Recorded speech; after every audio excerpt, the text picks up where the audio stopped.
日惹属于爪哇岛的中部，由于这个地区迭代了很多王朝，所以说这里也是文化和历史的中心。当时的苏丹，也就是国王，支持当时的印尼政府，所以说印尼政府独立之后，就给予了这个地区一个特区，相当于苏丹变成了这里的省长，而且这个省长还是世袭制的。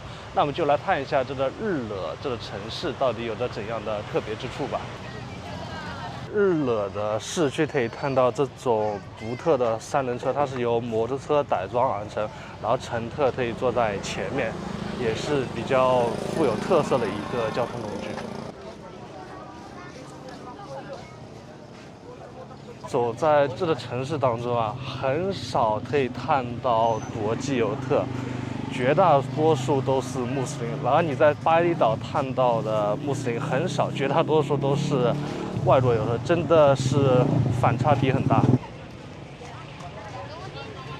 而且这边人都喜欢席地而坐，同时吃饭也是吃的手抓饭。我说的这个手抓饭是真的用手去抓着的饭。真的是比较特别，我以为只有在印度会这样，没想到印度尼西亚也会这样。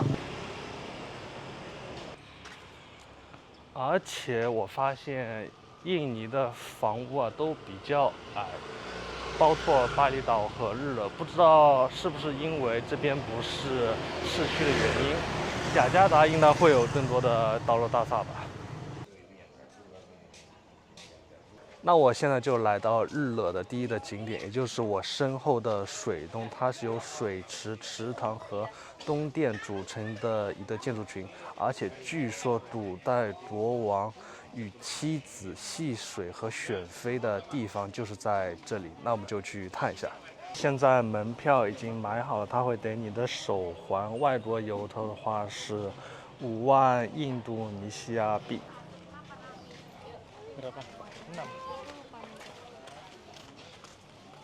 那现在就可以正式的进到这个水洞里面了。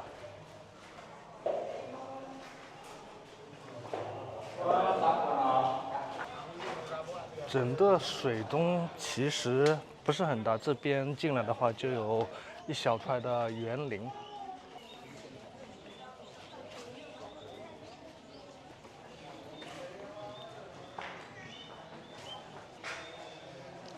可以看到这些墙上都有时间的痕迹。整个园林差不多有4个小的庭院。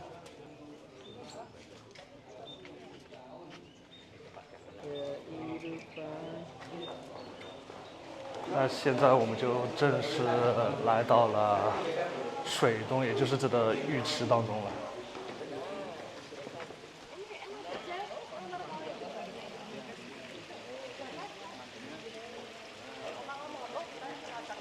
你现在看到的这个水洞，它是建于1758年至1765年，然后最终在1865年由于地震被完全损毁，所以说你现在看到这些其实是遗址，然后包括这些水池啊，基本上都是后面重建而成的。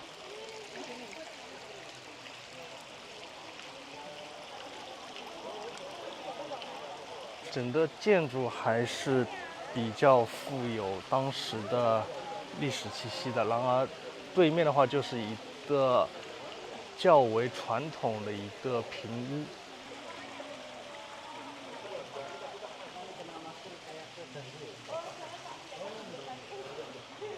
而且整个城墙啊都很高，差不多有6米左右，不愧是皇宫啊。那我们进到这个平屋里面看一下，里面已经被装成了博物馆，都是一些植物画以及素描。那从这个屋子的对面可以很好的欣赏整个水池。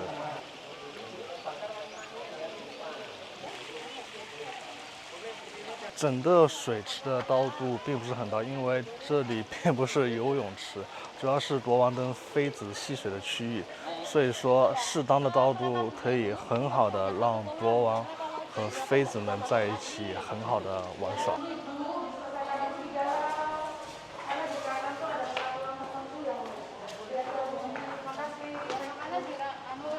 那现在已经离开了整个水池，可以看到前面有一个较大的建筑。这一小片的水泥地应该是以前是一个喷泉一带，由于在历史的沉淀当中已经被完全损毁掉，所以说现在就只是一片空地而已。但可以很明显的知道这曾经是有一个东西的，因为整个建筑的规划是比较完整的。我们就进这个里面去探小，估计里面也没什么东西。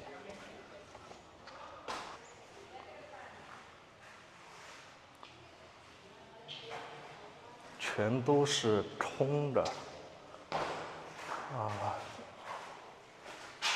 那主要还是看外面的那些雕花。那这就是整个水洞，第一个区域就是一个小的园林，第二个区域就是一个水池，第三个区域就是这里前面有一大片空地。那来这边还是可以很好的欣赏当时的一个历史气息。那我们现在就去下一个景点日惹皇宫。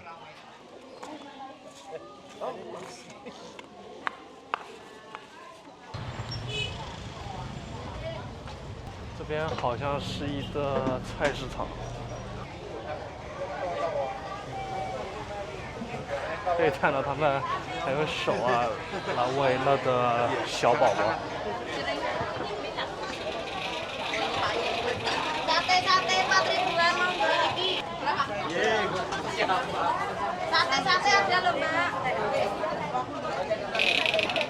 这边有些食物其实我是不敢吃的，总感觉脏脏的。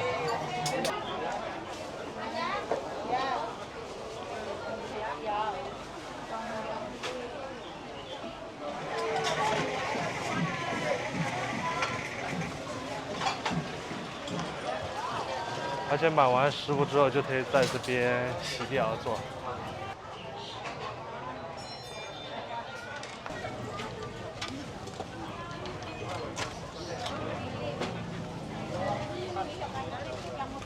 那当当已经买好了一杯这的，看上去觉得比较干净，所以我就买了一杯。它好像是用黑色的像面条一样的，然后还有一些椰奶吧，然后再加了一些糖浆。我们就来尝一下这个味道怎么样。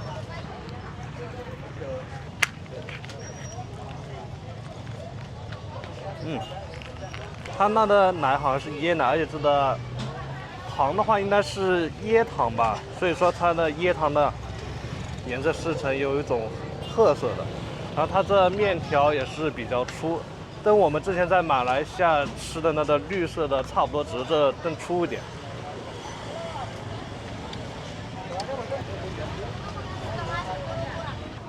觉得这个我得喝2杯，确实比较好吃，也比较符合中国人的口味。现在我就来到了日惹皇宫，可以看到后面绿色其实是一个比较大的一个凉亭。那我们现在就去买一下票。那现在门票已经买好了，外国游客的话是25000印度尼西亚币，而且每次买票售票员都会问你从哪里来，我也不知道这是为什么。那不然这么说，那我们就先进去吧。呀，谢谢。那我们现在就正式进入到了这个皇宫。这个就是印度尼西亚比较经典的木偶戏。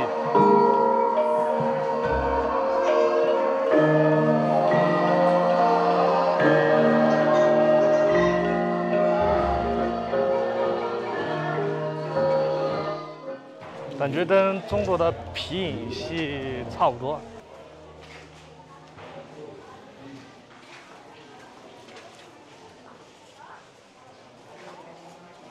感觉黄洞跟想象中的黄洞并不是很大，这边的日惹黄洞更像是一个很小的动物园，因为绝大多数黄洞基本都在室内，而这些有很多的室外的场景。日惹的传统观念都是比较强的，所以说整个东殿都是交由刀队的老家臣掌管，所以说他们一年四季都穿着传统的爪哇服饰。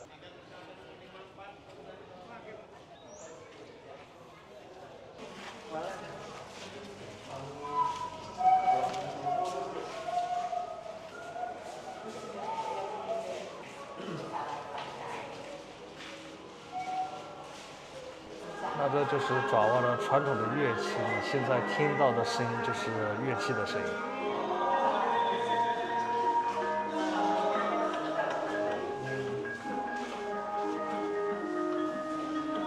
里面的绝大多数展览品都是皇室的一些用品，或者就是欧洲赠送给皇族的一些对重物品，而且里面的博物馆都比较分散，集中在一个小屋子里面。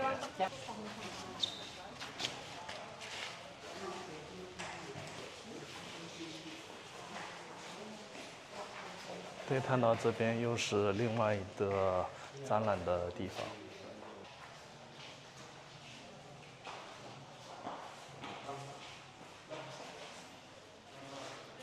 整个面积很小啊，差不多进去逛的1分钟就已经够了，然后就只能在外面这个庄园走一走。那整个黄洞其实比较小，主要还是外面的这个庭院，里面的话参观就主要2个地方，一个是这里，还有就是这里。总体的展览品还是比较小的，主要还是来这的黄洞体验一下氛围，以及看一下那个皮影戏。那不知道你觉得这个日惹黄洞怎么样？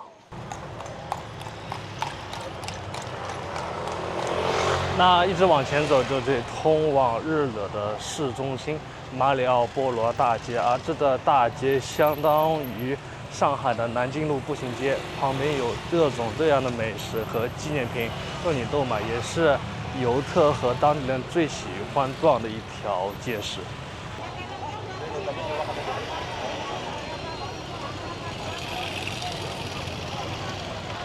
穆斯林真的太多，我以为马来西亚的穆斯林已经很多，没想到来到日惹这城市，基本都是穆斯林。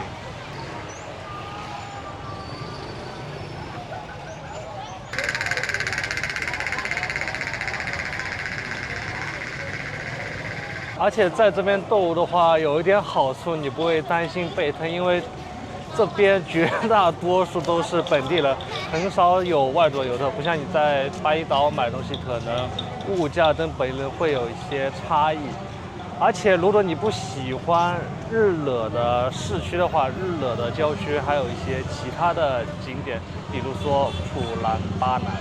那我现在就已经来到了普兰巴南的门口了，也是来印度尼西亚日惹这个区域必去的一个景点，因为它是目前最宏伟的印度教的寺庙。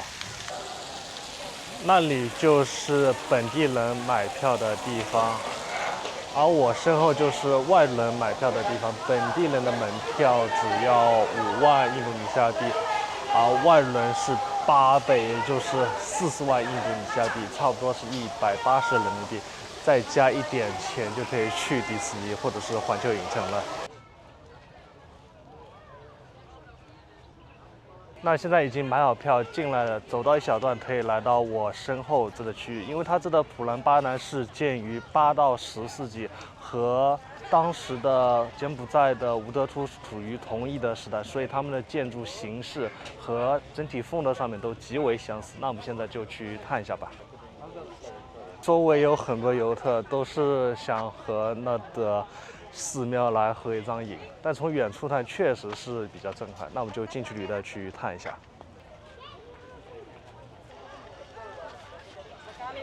外面一圈基本上都是一圈废墟，因为这里遭受了火山和地震的损毁，所以说外面基本上什么都没有，主要就是去里面探里面的神庙。这些石块已经变成一片废墟，但还是可以感受到当时屹立在这里的刀塔，而且这些石头基本都是火山岩。走在这片废墟之中，感受一下曾经这边都是屹立着如此高大的寺庙，真的是与众不同。这是外围仅有的少数保存完好的寺庙。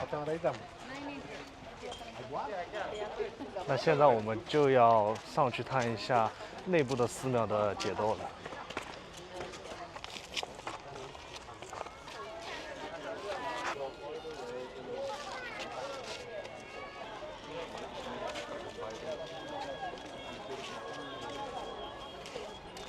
可以看到上来了之后，这里面的寺庙都保存的比较完整，整体高度其实不是很高，但可以看到石块上面都雕刻着一些佛像。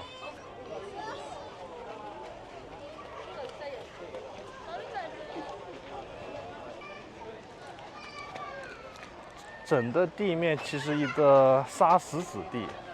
而且近距离看到这些石雕，确实比较栩栩如生，不难想象以当时的技术可以雕刻得如此精细。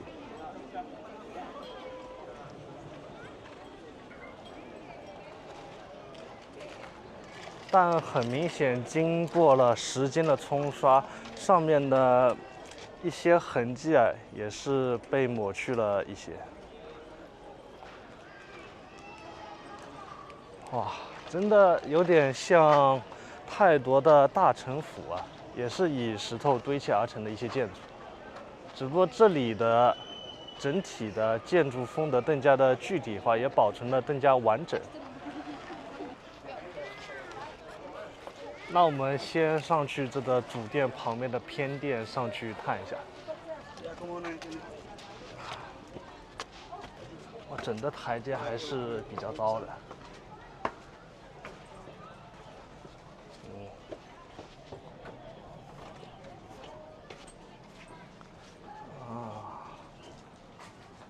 可以看到这石雕上面的一些神灵吧，应该，而且每个神灵的神态都是与众不同的。虽然整个石像看上去整张脸比较模糊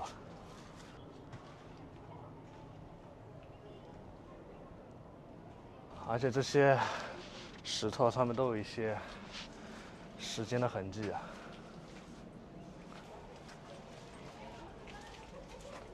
我身后就是这个主殿了，可以看到这个主殿真的很高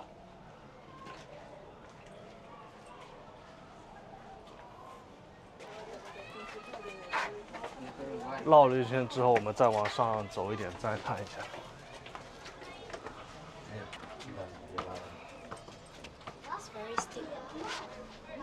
哇，这里面一片漆黑哇！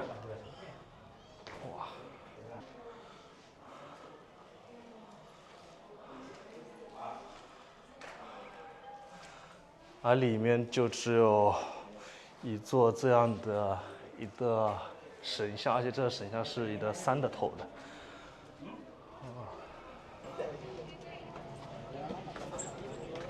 那我们现在就下去，再去那个最大的一个建筑群再看一下。最大的建筑群还要排队去上去，那么就只能排一下队了。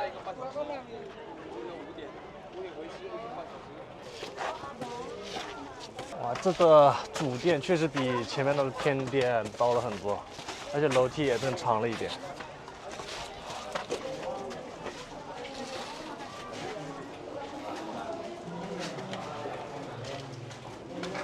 这里面当然也是一点灯光都没有，但这主殿应该是这个建筑群当中最主要的一个神，也是印度教里面最崇高的一个神。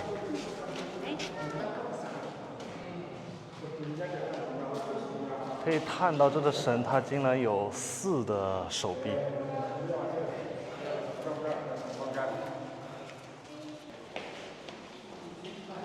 这个拥有4臂，其实就是印度教的一个保护神，而整个内部的空间也比之前的偏殿更大一点。那我们再去旁边看一下，人真的太多了。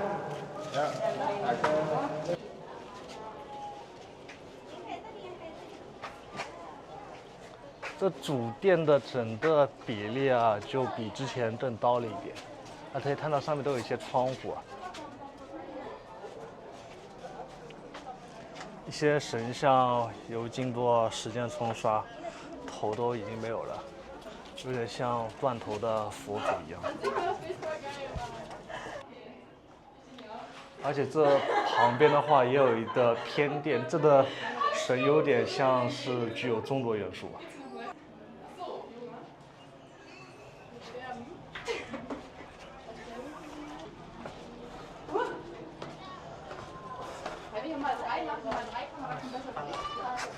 小心不要再被头给顶到了。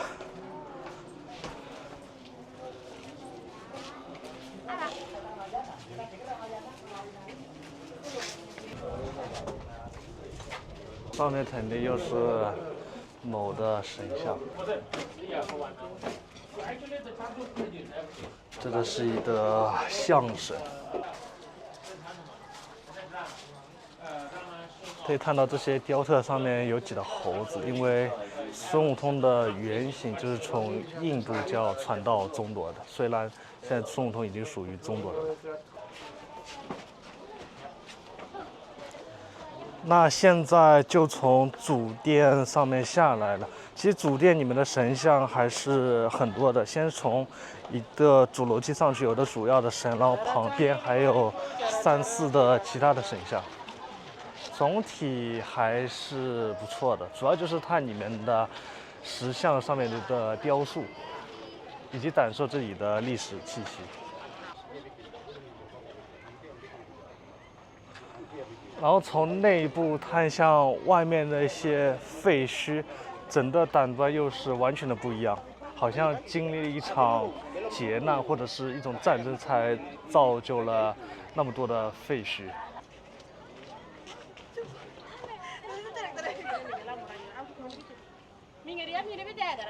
那这就是日落这座城市，可以先去市区探一下景点，然后再来到郊外探一下寺庙。当然，你还可以去另外的地点，那就是婆罗浮屠。但我觉得2选1比较好，因为2个寺庙都比较相似。那如果你喜欢这段视频的话，就请给我点赞。我们今天就先这样吧。Do exactly her pose. Come, come, come.